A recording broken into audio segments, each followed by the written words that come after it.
On the night of January 2nd, 2016, at around 3 a.m., a dense fog blanketed the area surrounding the highly sensitive Indian Air Force Station in Pathankot, Punjab. The freezing winter night was eerily silent, as if something catastrophic was about to unfold. Around the same time, Punjab Police officer Salwinder Singh was driving through the area when his vehicle was intercepted by a group of heavily armed men. Dressed in Indian Army uniforms, they looked almost indistinguishable from real soldiers. However, the cold, emotionless look in their eyes revealed the precision and discipline of trained killers rather than genuine servicemen. The attackers hijacked the officer's vehicle and disappeared into the darkness.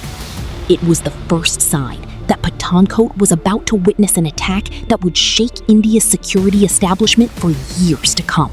As the first rays of sunlight reached the boundaries of the Pathankot Air Force Station, the silence was shattered by bursts of gunfire. This was no ordinary infiltration. 6 heavily armed terrorists, later identified by Indian investigators as being linked to Jaish-e-Mohammed, had infiltrated the airbase while wearing Indian Army uniforms. Their objective extended far beyond attacking a military installation. The assault was widely viewed as an attempt to derail the fragile peace process between India and Pakistan. Just 1 week earlier, Prime Minister Narendra Modi had made an unexpected visit to Lahore to meet Pakistan's Prime Minister Nawaz Sharif, a move that surprised the international community. Yet there were forces determined to sabotage any prospect of reconciliation, and the Pathankot attack was widely seen as a violent response to that diplomatic initiative. The Indian Air Force's Garud Commandos immediately took defensive positions, searching for the attackers in dense fog, thick vegetation, and a sprawling military installation was like navigating a nightmare. Every bush, wall, and abandoned structure could conceal an armed terrorist. The attackers appeared remarkably familiar with the layout of the airbase, suggesting they had been carefully briefed about its geography in advance. In New Delhi, the security establishment went into crisis mode. National Security Advisor Ajit Doval personally monitored the operation, receiving regular updates as events unfolded. The challenge was unprecedented because the attackers had already penetrated one of India's most sensitive military installations, where strategic assets and fighter aircraft were stationed. Defense Minister Manohar Parrikar was immediately informed of the situation and ordered the rapid deployment of the National Security Guard, NSG. However, the operation exposed a difficult reality. The NSG required several hours to reach Pathankot because transportation arrangements were not as rapid as a national emergency demanded. This delay later became the subject of intense national debate, as every passing minute gave the terrorists more time to establish positions within the airbase. As the day progressed, the intensity of the firefight increased. Every soldier understood that this battle was about far more than defending a military base. It was about protecting India's military credibility and national security. During a search operation inside a suspected building, Lieutenant Colonel Niranjan Kumar, who was leading an NSG bomb disposal team, was killed in an improvised explosive device blast. His sacrifice profoundly affected the operation. The determination of the commandos only grew stronger, and many continued the mission with renewed resolve in honor of their fallen comrade.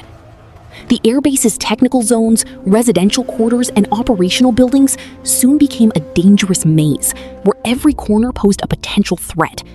Visibility remained severely limited because of the thick fog, reducing the effectiveness of drones and thermal imaging equipment.